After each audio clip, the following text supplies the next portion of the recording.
Hi hello everyone, કેમ છો? બધા મજામાં? જય શ્રી કૃષ્ણ. પંચાલ વીક્સ ચેનલમાં આપ સૌનું સ્વાગત છે. આશા રાખું છું કે બધા મજામાં હશો. આજની મારી રેસીપી છે બ્રેડ, ઘઉંના લોટમાંથી બનાવેલી બ્રેડ.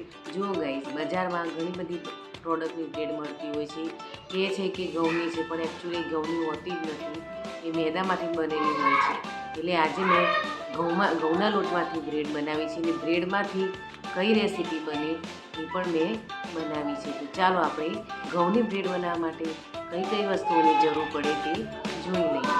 હા હેલો ગાઈઝ, આજે આપણે બનાવીશું ઘઉંની બ્રેડ. બજારમાંથી મળે છે તે ઘઉંની બ્રેડ હોતી નથી, પણ એમાં થોડો કલર ઉમેરી અને ઘઉંની બ્રેડ બ્રાઉન જેવી બનાવવામાં આવે છે. આજે આપણે ઘઉંના લોટમાંથી બ્રેડ બનાવીશું. એમાં જોઈશે 3 કપ ઘઉંનો લોટ, 3 ટેબલ સ્પૂન દળેલી ખાંડ, એક્ટિવ ડ્રાય ઈસ્ટ અને ગરમ દૂધ.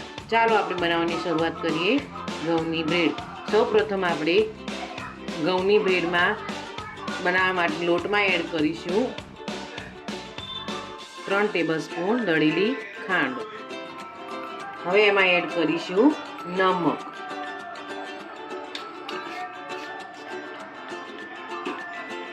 હવે એડ કરીશું એમાં એક્ટિવ ડ્રાય ઈસ્ટ,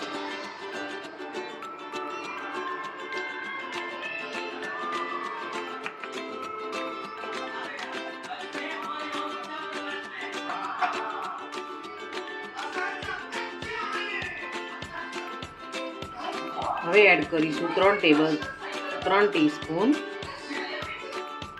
ઓઇલ.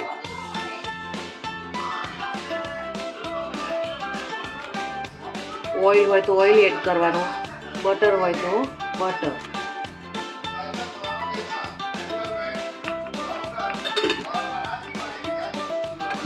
હવે આપણે એને દૂધથી લોટ બાંધીશું. દૂધ થોડું નોર્મલ ગરમ છે, ગરમ દૂધથી લોટ બાંધવાનો.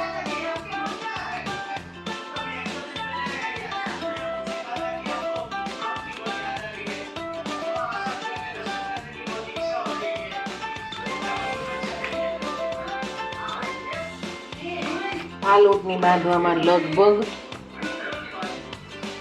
1 કપ આખો અને થોડો ચોથા ભાગનું જેટલું દૂધ અંદર એડ થઈ ગયું છે.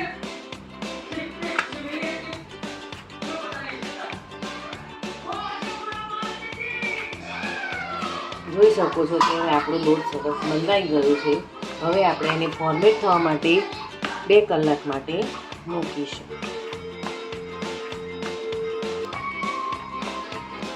હવે લોટને આ રીતે નીચે અંદર લઈ જતા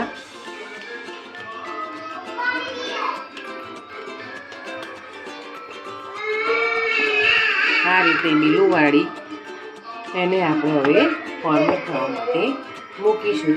કંઈ કપડું કેવું હોય તો એને ઢાંકીને કોઈ ગરમ જગ્યા ઉપર એને મૂકીશું. ચાલો હવે આપણે એને ફોર્મેટ થવા માટે મૂકી દઈએ.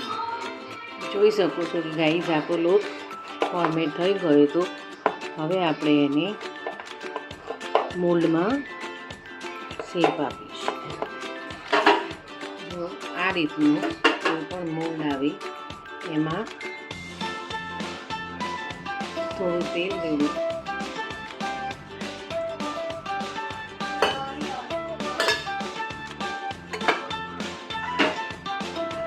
બધી જગ્યાએ ફેરવી લેવું કે જેથી બ્રેડ અંદર ચોંટે નહીં. અથવા તમે કોઈ પણ મેદો આવે તો મેદાને પણ નષ્ટ કરી શકો છો કે જેથી મોલ્ડમાં બ્રેડ ચોંટે નહીં. કાઉન્ટર પર લોટને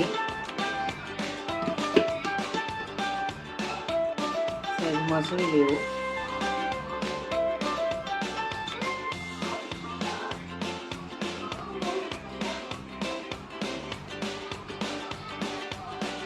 જો નીચે સહેજ ચોંટતું હોય તો તમે હાથમાં સહેજ તેલ લગાવી અને બરાબર મસળી લો. આ રીતે ફેલાવી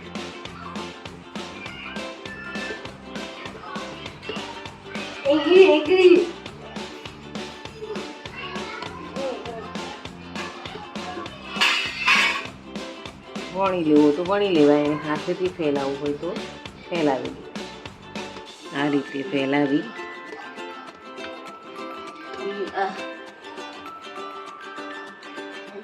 આ રીતે વાળતા જાઓ.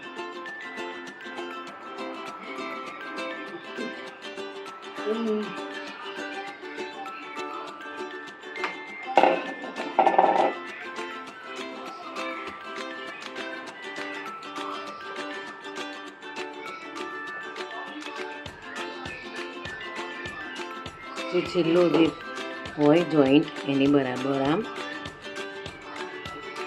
પડમાં ચોંટાડી દઈએ.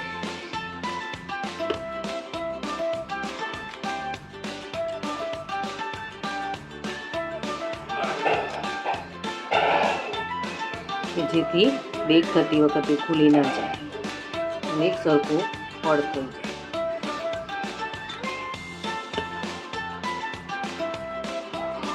આ રીતે અને મોલમાં મૂકી દઈએ. હવે આને ફોર્મેટ ડબલ થવા માટે થોડો સમય આપો. જોઈ શકો છો કે એના બિલકુલ માપમાં જ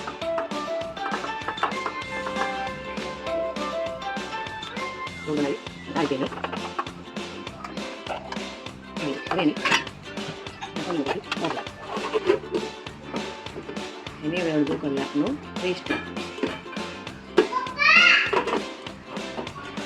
જોઈ શકો છો ગાઈસ કે આપણો હવે આ ડો ડબલ થઈ ગયો છે. હવે આપણે એને ઓવનમાં બેક કરીશું. ઓવનમાં બેક કરવા માટે એને 180 ડિગ્રી ઉપર ઉપરની નીચેની બંનેની રોડ ઓન અને 20 થી 25 મિનિટ માટે એને આપણે ઓવનમાં મૂકીશું. ચાલો હવે આપણે એને બેક કરી દઈએ. જોઈ શકો છો ગાઈસ કે આપણી હવે બ્રેડ તૈયાર થઈ ગઈ છે. હવે આપણે એને કટ કરીશું. જે રીતની જે સાઈઝમાં જેની કટ કરી હતી કરી શકીએ છીએ. ચાલો આપણે હવે એને કટ કરી લઈએ.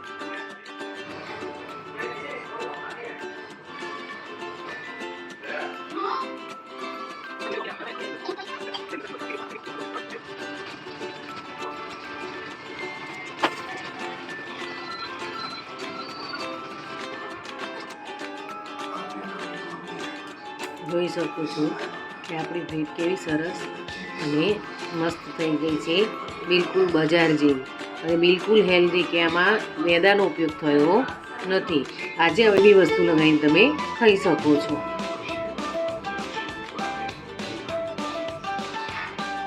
જોઈ શકો છો કેવી સરસ બેક થઈ ગઈ છે. આજે આપણે આ બ્રેડનો ઉપયોગ કરીને ગાર્લિક બ્રેડ બનાવીશું કે જેની ઉપર ટોપિંગ કરીને પીઝાની માફક ખાઈ શકાય. ચાલો આપણે એ પણ જોઈ લઈએ. જોઈ શકો છો ગાર્લિક બ્રેડ બનાવવા માટે આપણે અહીંયા મેલ્ટેડ બટર લીધું છે.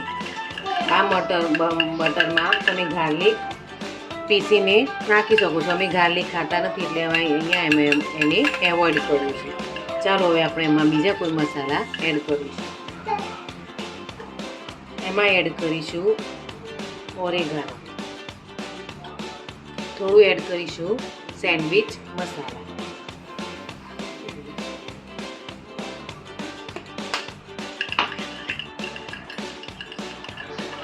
હવે એને બરાબર મિક્સ કરી દઈશું.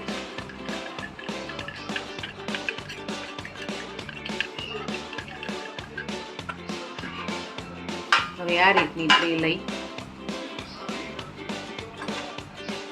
એમાં આપણે આ રીતનું બ્રેડ ગોઠવી દઈશું.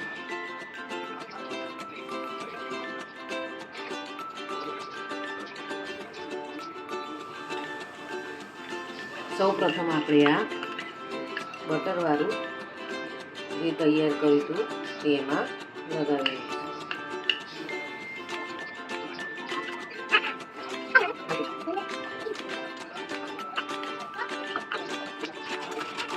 હવે એમાં એડ કરીશું ચેડાર ચીઝ. આ ના હોય તો તમે ક્યુબ્સવાળી ચીઝ આવી છે એ પણ એડ કરી શકો છો.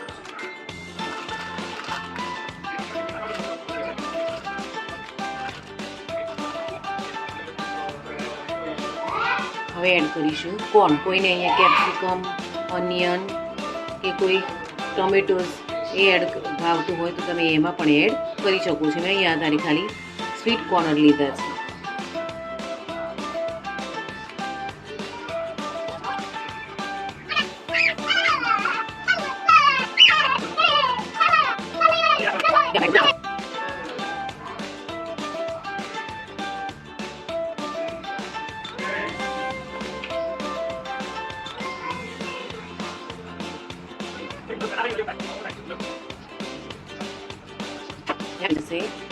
બેક થવા માટે ઓવન આને બેક થતાં લગભગ 10 થી 15 મિનિટનો સમય લાગે છે. ચાલો હવે આપણે એને બેક કરીએ. જોઈ શકો છો કે આપણી હવે બ્રેડ તૈયાર થઈ ગયું છે. કેવી સરસ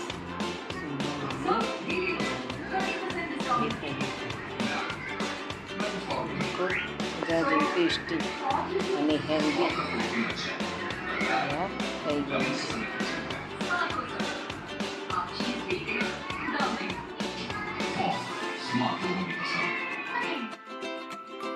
આજની મારી રેસીપી બ્રેડ પસંદ આવી હોય તો પ્લીઝ લાઈક કરજો, સબસ્ક્રાઈબ કરજો અને શેર કરજો. જય શ્રી કૃષ્ણ.